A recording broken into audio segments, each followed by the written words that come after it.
These are not simple times. We never had a Simchas Torah like this, and I hope we never will. These are times of profound tragedy and sadness.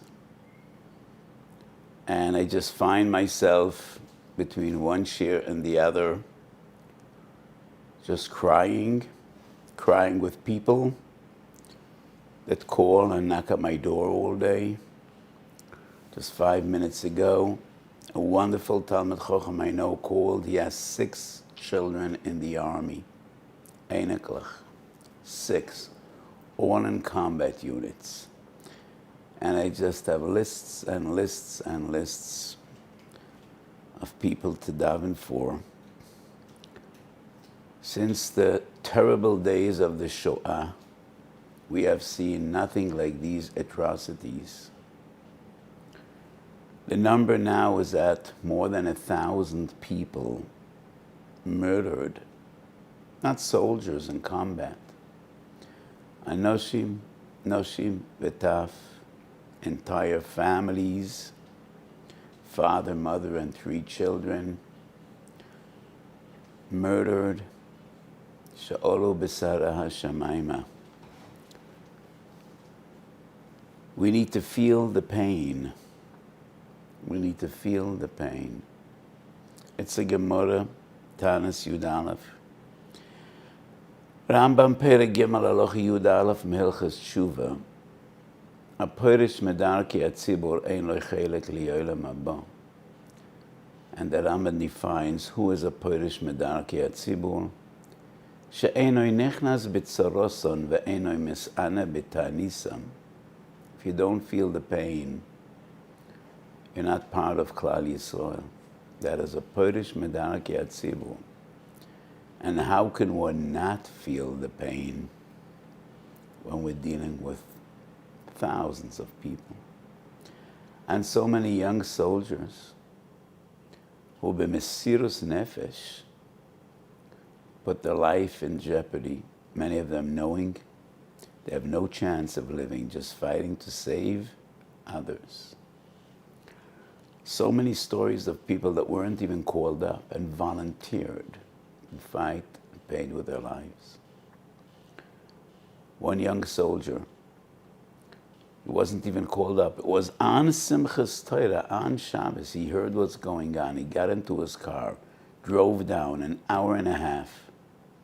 I know his name, but I don't know whether he would want me to mention his name. And single-handedly saved a yishuv, hundreds of people. He arrived when the terrorists were about to break into a yishuv.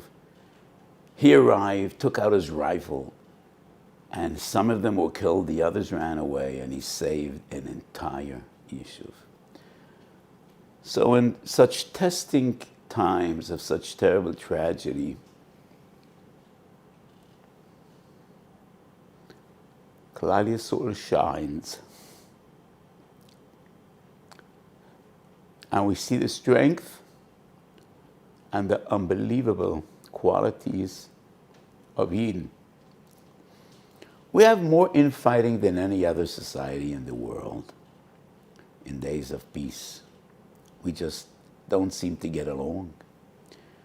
But when tragedy strikes, we always come together. B'mesirus nefesh. And Jewish communities around the world, from Johannesburg to Copenhagen, from Winnipeg to Tbilisi, wherever there's a Jewish community in the world, we are one. And this outpour of love and concern and money is just unbelievable, and just a testament to how unique we are.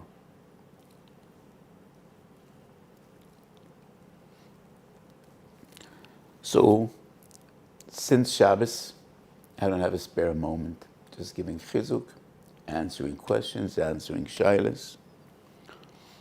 And one of the most painful ones is young soldiers married with families, call, they're concerned if they will be lost, MIA, missing in action, and the wives might be agunis. So some of them ask, could I write a get al tanai? Others ask, could I be memane shaliach? If I'm lost and not accounted for, he should write a get. So one can never write a get al tanai. The poskim say that is out.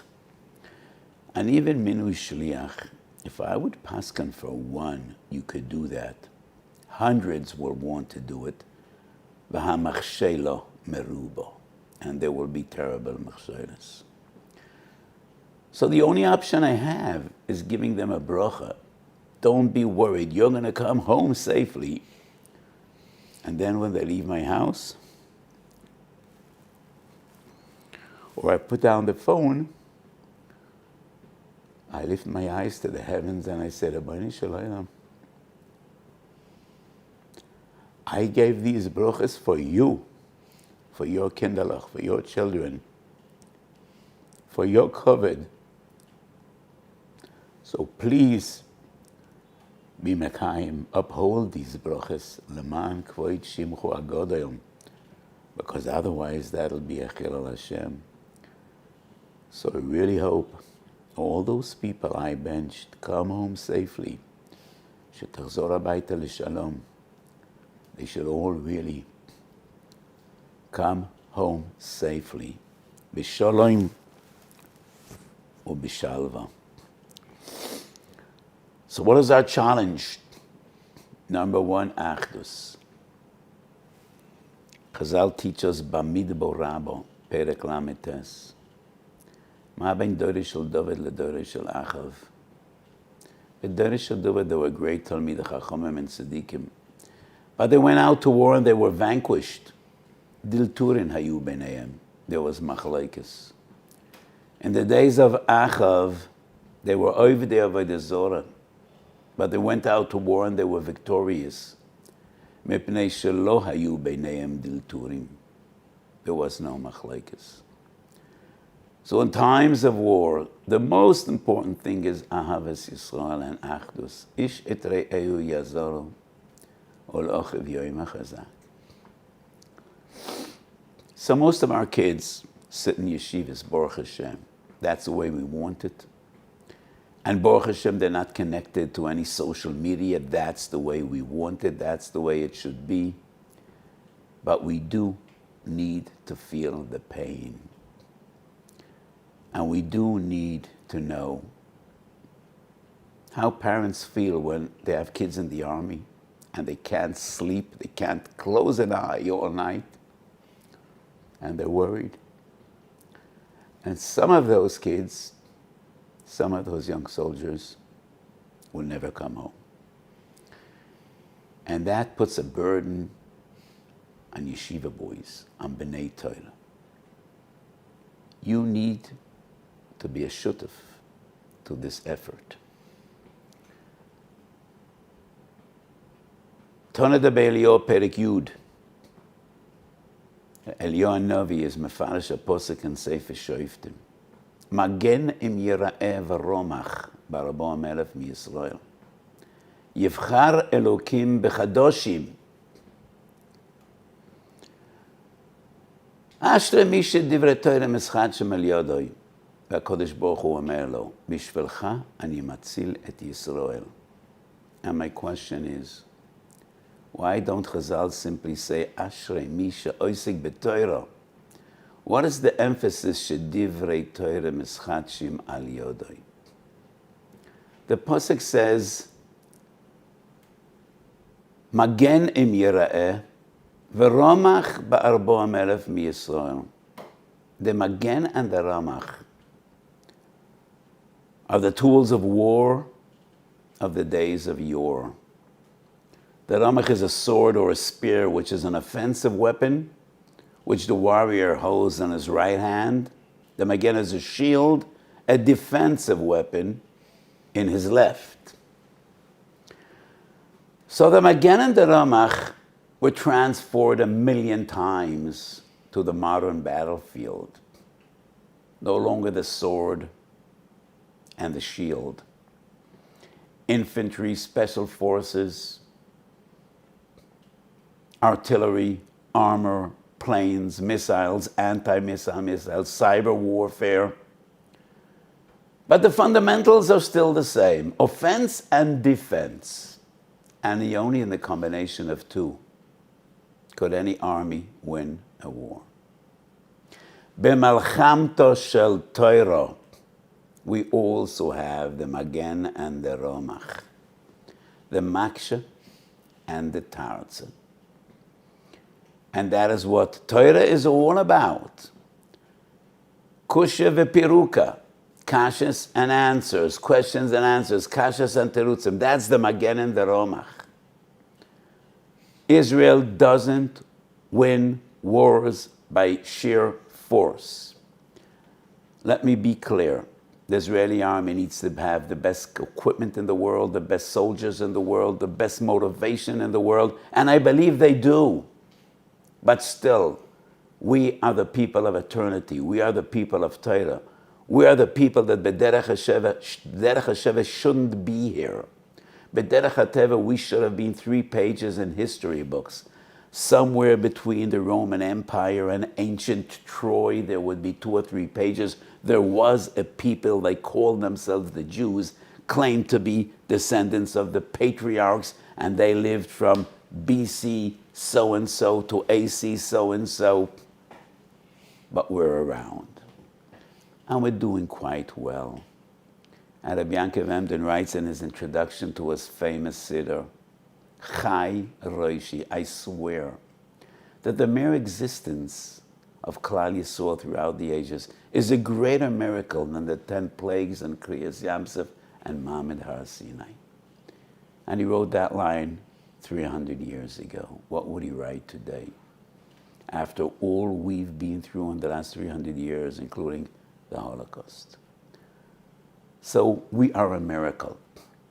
And we live by miracles. And we win wars by miracles. And therefore, we firmly believe in Divrei Chazal.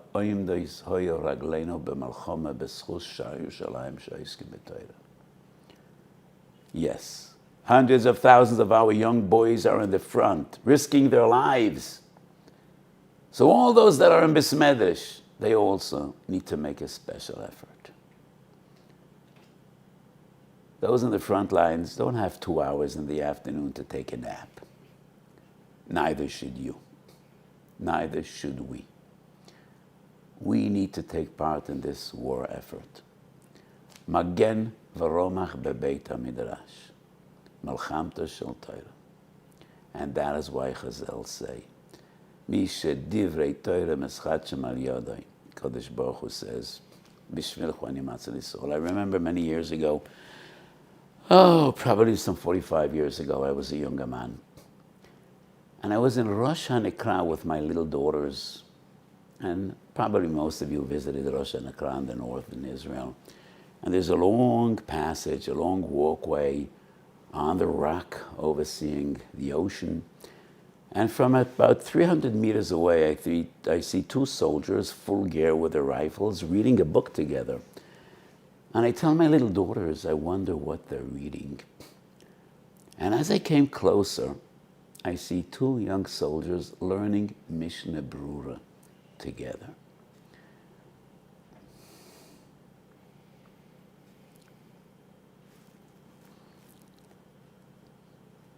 And tears streamed down my face. That was 45 years ago. And I told my little daughters, this is a dream of thousands of years. We dreamed of coming back to Eretz Yisrael to learn Torah, coming back to Eretz Yisrael to serve HaKadosh Baruch Hu. But we also dreamed of coming back to Eretz Yisrael and not relying on others to defend us. Sometimes they will, sometimes they won't. Those 2 young soldiers were learning Mishnah Brura, and I thought of Tana de Beliyo. 40,000 מישראל שיצאו למלחמה, יש ביניהם זוג אחד של תלמידי חכמים. אם יש ביניהם זוג אחד של תלמיד החכמים, אני מציל את כולם.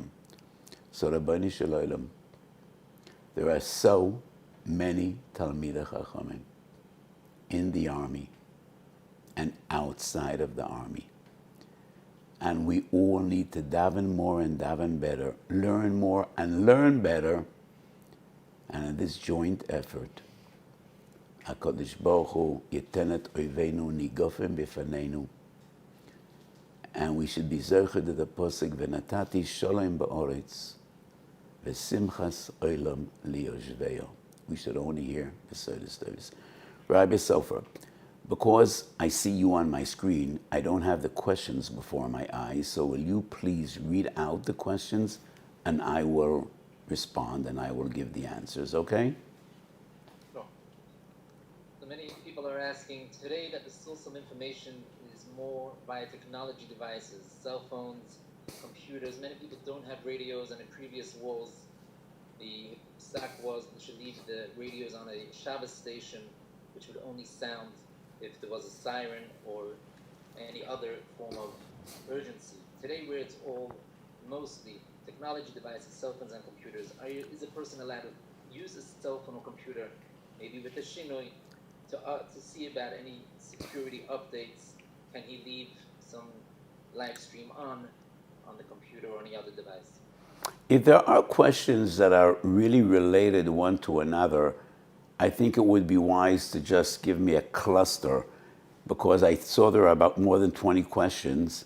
So if there are some questions that are closely related, what do you think? You have the sheet Okay. before your eyes. Yes. I'll continue with a few others all related to the technology, and that is if there's a siren, can one take in a telephone into the shelter on Shabbos in case there's an emergency message from the government, from the area, that there might be a breach of somebody near, of an relative close by, so he'll be able to hear updates. Another question similar to this is if he gets a call from an unidentified number, are you allowed to pick it up in case it's an emergency, not knowing who it is? It might just be a wrong number or somebody calling from America, but is there such a heter?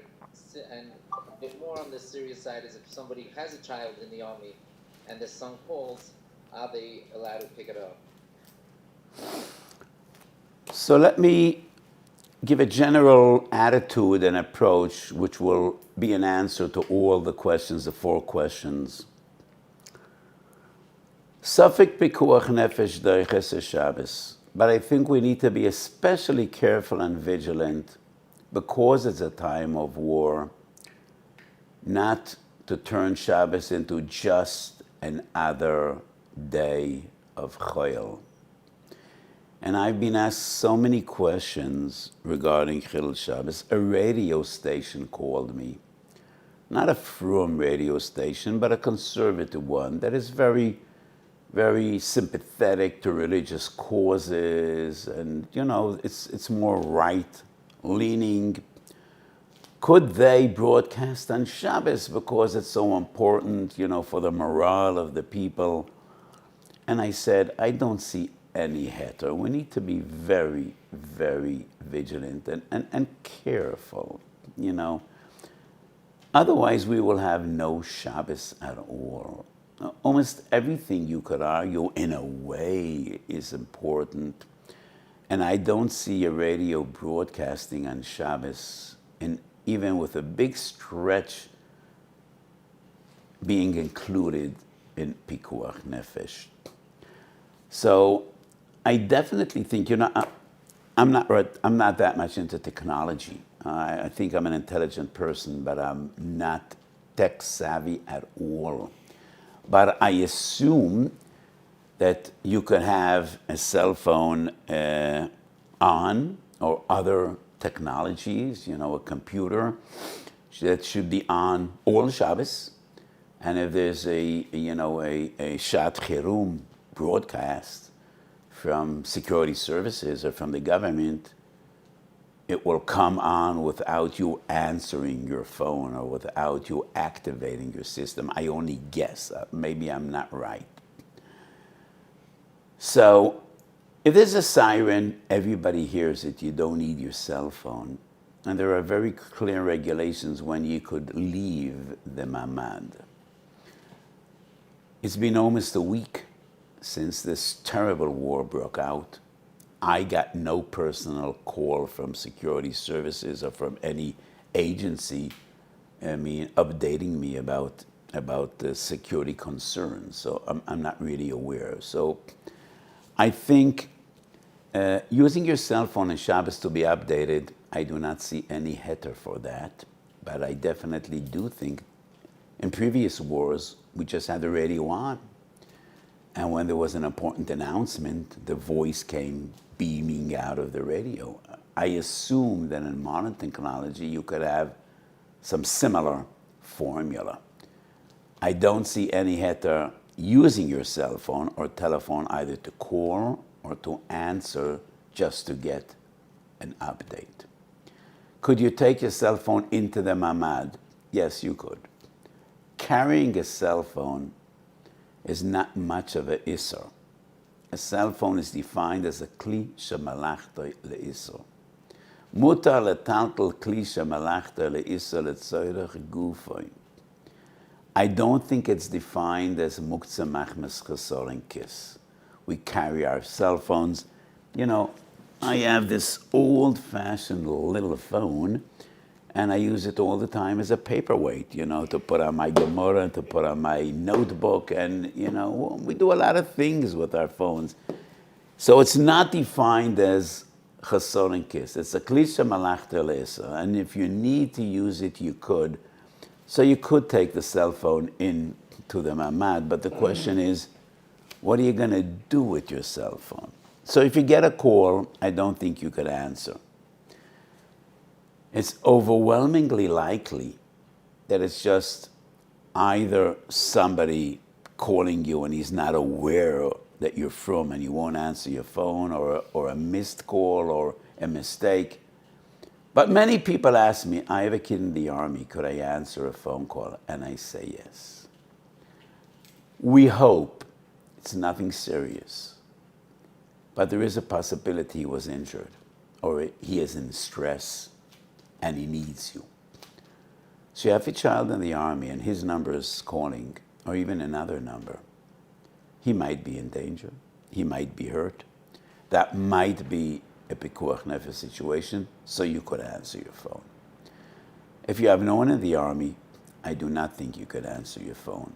It probably is not the Ramatkal calling you to consult you on some security issues, which might be defined as pikuach nefesh.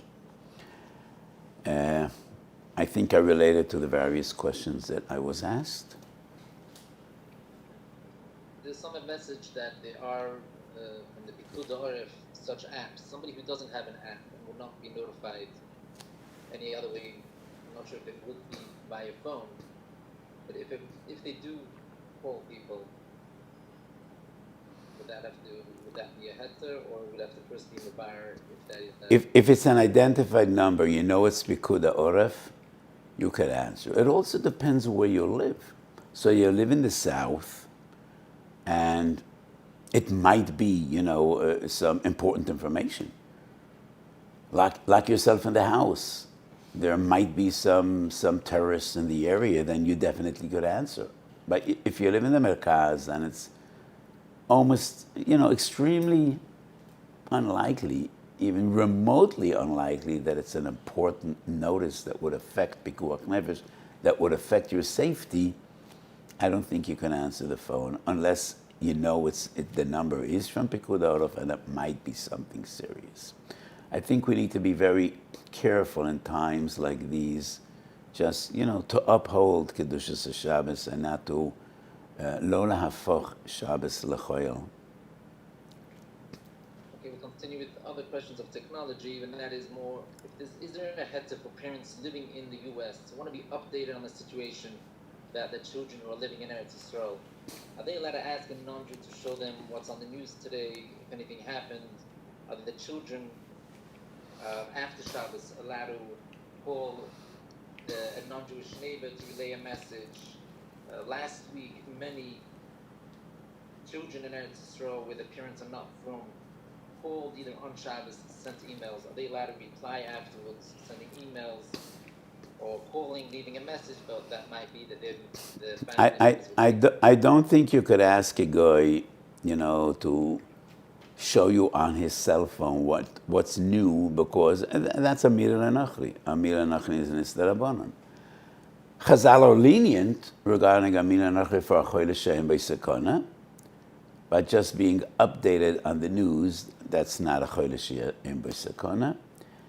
So there is a heter in Siman Shin Zayin Shvus, the Shvus b'mokem mitzvah, k'tzas choyli, tzorech gadol. So once again, how do you define tzorech gadol? You could definitely ask a guy what's new, and you could ask him to show you the newspaper, but not to work with his cell phone, unless he's doing it anyway for himself, and then he could share the news with you. But you can ask him to call or connect you to a site. From people living in Israel, could they respond Motzei Shabbos to emails or WhatsApps that there are none from parents sent them on Shabbos? I think yes. Because if the parents are not from... There's a huge discussion about Lifnei Yivel Sit Mechshel, if the other party is over anyway. So I think in a Shas Atchak we could rely on the many opinions that if the other party is over anyway, there is no Isser of Misayeya or Lifnei Yivel. And I would say it is in a way a Shas Atchak. Parents are very worried, and as we know from far away, things always look far more scary than actually being here. So I think we're dealing with, not with the Isser Chomer. You could respond Motzei Shabbos and to emails or other messages that your non-from parents sent on Shabbos. I think that would be permissible. When the siren goes off and they go into the shelter, somebody who has small children and they're scared and they put on the light. Many people, the children are actually sleeping in the shelters, so they want the light off, that they can sleep through the night. When they come in, are they allowed to put on the lights? How about menuchas and nefesh just for older children or even adults, or put on a fan? Fan probably put on. I definitely would expect people to put on the lights in the shelter before Shabbos. I mean, as we prepare so many other different things in our homes before Shabbos. But if for some reason they did not put on the light in the shelter before Shabbos, I think they could put on the light with a shinui if there are little children that might become hysterical. If you're adults, I would not permit putting on the lights even with a shinui. But we do find in halacha that for children, being in the dark might be a danger, even though when they're together with their parents, probably it would be less traumatic. But putting on the light with a shinui, I wrote in my sefer, and I know it's a chiddush, but I wrote in my sefer, when we're dealing with a real Shas Atchak, and with the concept of Shvus to Shvus, one could rely on the opinion of the two greatest Gedolim in the first generation, in which Gedolim dealt with electricity, the Beis Yitzchak and the Marsham. They were the two greatest poskim of their era, and both paskin that closing an electrical circuit is an Issa D'Rabbanan. Let me make this clear. The Minchas Osha maintains it's an Issa D'Oraisa, and that is in Chelek Aleph and in Chelek Beis of Tshuvas Minchas Osha. And that is the opinion of the Chazon Ish. And therefore, we assume every electrical circuit is a D'Oraisa. However, when we're dealing with an extreme Shas Atchak, and it's a Shvus de Shvus, so we escaped from a D'Oraisa anyway, we could rely on the Beis Yitzchak and Marsham that we're dealing with a Shvus. So I think, if you have little kids, and you need to close the door of the bomb shelter, and you're sitting in total darkness, you could put on the light with a shini, with your elbow or another digit of your finger, But once again, I really expect people to be considerate enough and put on the light there of Shabbos. You shouldn't need to do it on Shabbos. You have children sleeping there because they feel more safe sleeping in the shelter instead of being woken up during the night. Is that okay, or is it better to get them to sleep out of the room? Well, it's if they're really afraid and you think that's the best place to put them, have them there. And then have a kid put on the light with a shinui. Okay? Have a child put on the light with a shinui. And that wouldn't even be considered oisal das ovev because he's doing it for himself as well. So I think that would be the best solution. Have a child put on the light with a shinui. If someone goes into shock or panic, is that enough of a reason to call Hatzalah on Shabbos? You need to know how to define panic. If it's a real panic attack, yes. When people panic, they could be dangerous to others or even more to themselves. So if it's a real, if a person is afraid, no, you don't need to call it Hatzalah because all that Hatzalah member will do is give him a cup of water and a pat in the back and say, you're going to be okay. But if you know how to identify panic could be dangerous and you call it Hatzalah. And if somebody sees something which not necessarily in a normal situation would he call the police for chefetz chashud, or he sees somebody interesting which he might think is an infiltrator, something suspicious, is that a heter to call the police in Shabbos? It's very difficult to define the perimeters and the borders of Safek Pekuach Nefesh. And this is something which is very relative. But in times like this, I think we should be especially careful.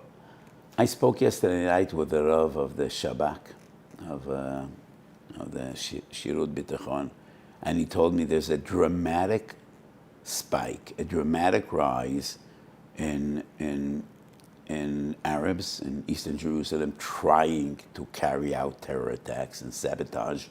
And Baruch Hashem, with tremendous Siyata D'Shmaya, there were no serious terror attacks since this war broke out.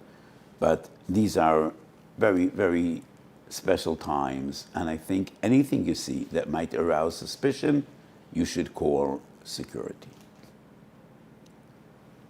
So those who have weapons, should they be carrying it, even if they're living in the Merkaz and safer areas, just in case? My opinion is that anybody that has firearms should be carrying them every Shabbos, not only now.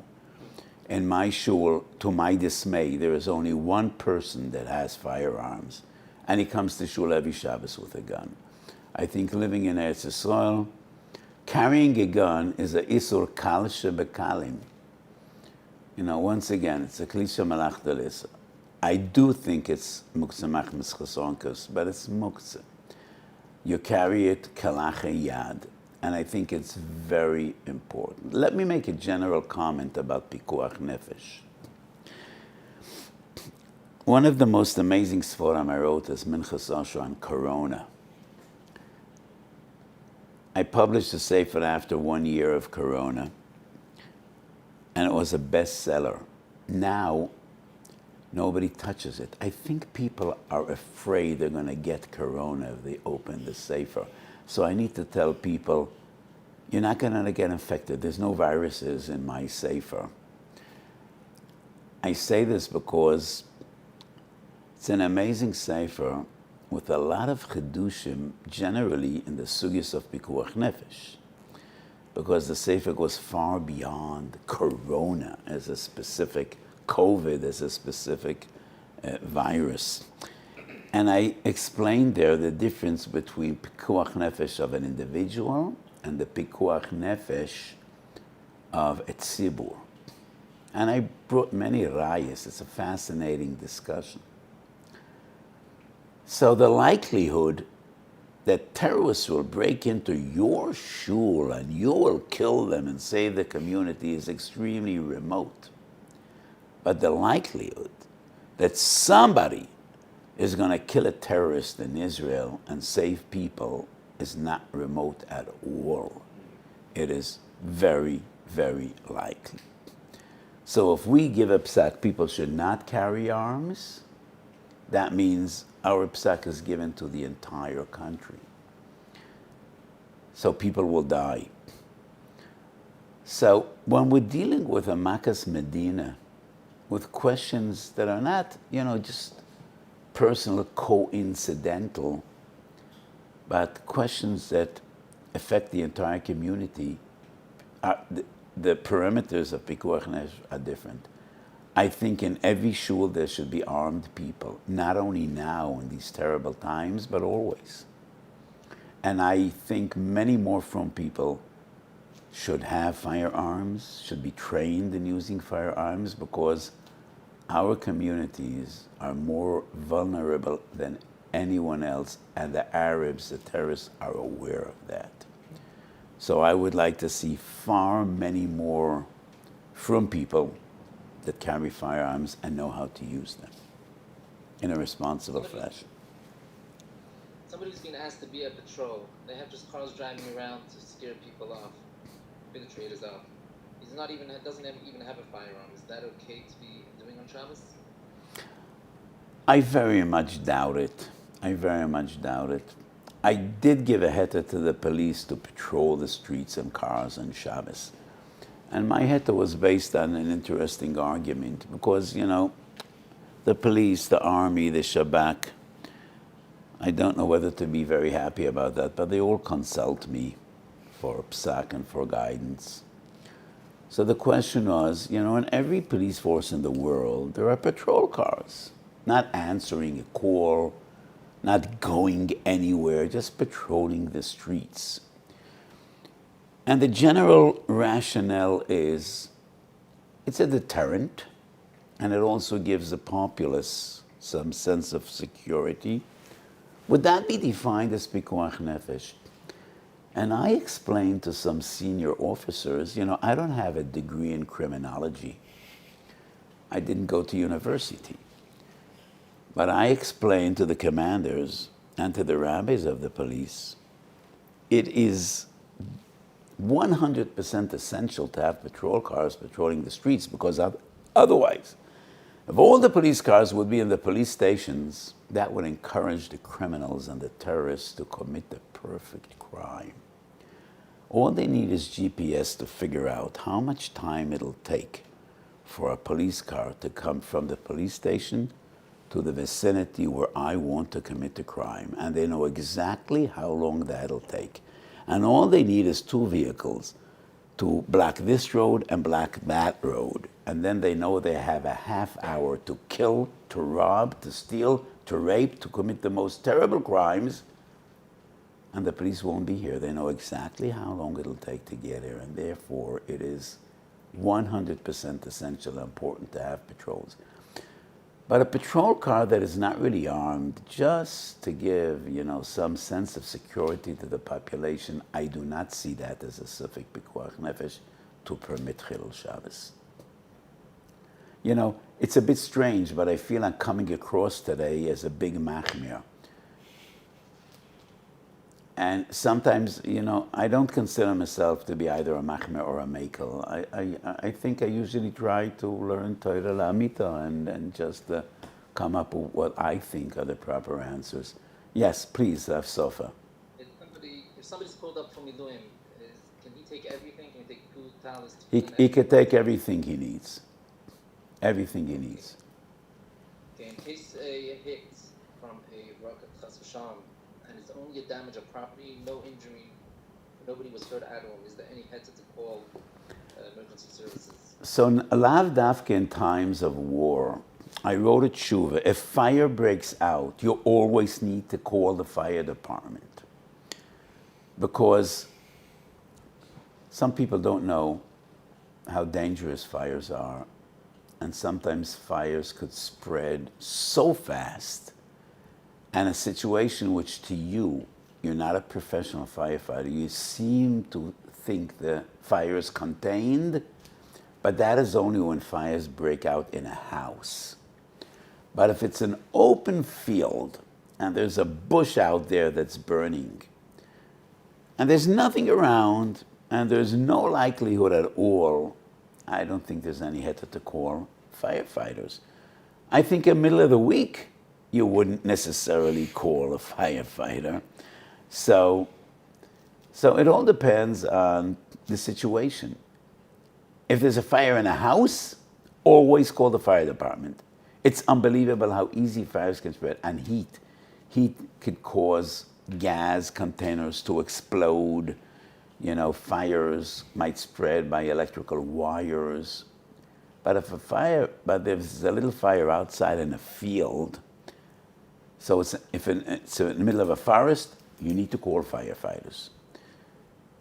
Fire is very dangerous, and it spreads suddenly very dramatically, very fast, and you cannot figure it out. But if it's clear in your mind that there's no real sakana, you know, there's a bush burning, and there's 50 meters around that bush, there's nothing there. So, you know, it all depends. Even in halacha, you can't escape the need to use your common sense. Is there any issue with saying Tehillim and Achenu Kol Beis Yisrael on Shabbos? Is there a difference if you do Tehillim b'tzibur? No. Or just the Yoch? B'shas sakana, you could daven for tzorchim on Shabbos. In my shul, you know, we say Kama Pirkei Tehillim after every tefillah, and we do so in Shabbos with Acheni Beis Yisrael. Somebody's in the middle of Shemoneh Esrei or Kriyas HaTorah, and the siren goes off, and they run to the shelter. How should they continue? What happens if they spoke out in the middle of davening? And the same would be if they're in the middle of the Suda, and they didn't bench yet. Do they bench in the shelter? Do they wait till they get back? So this is one of those shilas, once again, when we talk about the yochid and the tzibur. You're in the middle of Shemoneh Esrei, the siren goes off. The likelihood that the missile will explode in your shul or where you're davening is extremely remote. But I can't give a psak that you don't need to go to the shelter. Because if nobody is going to go to the shelter, people will die. And therefore, when the siren goes off, you need to go to a shelter. The problem is, in many shuls, there are no shelters. In my shul, there is no shelter. So what we did on Simchas Torah, there is one part of the shul which is the farthest away from windows, glass windows and doors. It's under the Ezes Noshim, so we went there. But you just continue davening. Wherever you go, you continue davening. And if you're in the middle of the Suda, just take a kazayas bread, take it to the shelter. And then you continue, and you bench there, or you come back to bench where you previously ate. The general shaila which many have asked, people who are living in Chutz La'aretz, who are visiting Chutz La'aretz, the Bachrim, Avrechim, seminary girls, is there any one rule of psak about if they should come back to Practically all the yeshivas and seminars serving American communities turn to me with this question. On the personal level, I feel secure in Yerushalayim. How could I not feel safe? All my children, grandchildren, and great-grandchildren live here. If I wouldn't feel safe, I would be in big trouble. But I don't think anybody could take responsibility on others. And I tell everyone, if you're anxious, take your kids home. And I think no Rosh Yeshiva and no Menayel of a seminary could take responsibility and convince boys not to go home, because nobody knows what to expect. For the time being, Baruch Hashem, there's not be any major uprising, but nobody knows where this is going. Whether Iran will enter the fray, or Hezbollah, or there are going to be terror attacks. I don't think anybody could take responsibility on others. So I tell parents, if you're afraid, if you're anxious, if your children are anxious, bring them home. But if people are not afraid, I would not say you need to leave. I think you could stay and learn Torah in Eretz Yisrael. If the parents are nervous, but the children are not, do they have to listen? I think children need to follow what their parents feel. Your parent sent you here, your parent is funding, your parent cares for you, and if your parents want you home, you should go home. Somebody who's a ganenet and has little children and she can't possibly take all of them and run with them with the siren, is that okay that she just continues and finds the most sheltered place inside the home instead of running down to a shelter? If it's one of the places in Eretz which sirens go off constantly, she shouldn't be a genenet and she shouldn't have kids in her home. I don't understand this question. I mean, according to the rules of the government, Ganim should not be working. And the question is, should she just stay in her salon? I don't think I think it's wrong to have children in your home in a time of war when bombs are falling and sirens are blaring. So I don't really understand the question. But if she can't take the kids, all of them at once, she should take them bezeh achar zeh. I don't know. But I doubt she should be a genenet and have kids in her home in such a time. The question that has been asked also is this called the Geder Zman Melchama L'gavi the Mitzvahs Eino? That's a very problematic question. So the source of this halacha is in Tanis Yud Aleph. Osel Adam B'Shnois Ravoin. And the Mechaber in Reish Mem Sif Yud Beis brings this halacha, and the Ramah adds on Hu Adin B'Shar Tzora. In the Gemara we find it only when there's famine in the land. And Tosfos on the spot in Tanis Yud Aleph says it's only a Midas Chasidus, it's not a real Isser. And the Shulchan Aruch also says that if it's a Dvar Mitzvah, a couple that wasn't Makayim Priya Reviya, then this halacha doesn't apply. And the same, any other Zman in which a person is required to be Makayim Mitzvahs Oina, this halacha doesn't apply. Generally speaking, I think if there's any need or any mitzvah, then you could be Makayim Mitzvahs Oina. If there's no special need, then probably would be a Midas Chasidus to abstain. But I don't think we need to be very machmer in this halacha. I know the Rav has to close up this shir soon. There's another shir at 9. Is there any other shilas that the Rav thinks are important that should be addressed? No, I think we addressed the vast majority of shilas that I've been dealing with. Most of them are associated with Hilchos Shabbos, and that was a major part of our discussion. So let me just give all of you a bracha. These are very testing and difficult and painful times, and we just need to comfort and counsel and be mechazik people. More davening, more tehillim, more learning, more achdus, and let's just hope that Shelo nikoshel b'dvar halacha, and all our children on the borders should come home safely, and HaKadosh Baruch Hu should give us chazdei shemayim. And as I said before, should be makuyim v'nasati sholem ba'oretz v'simchas olam liyoshveya, and we should be zoichet to the geula shaleima b'maheru v'yameinu. Amen.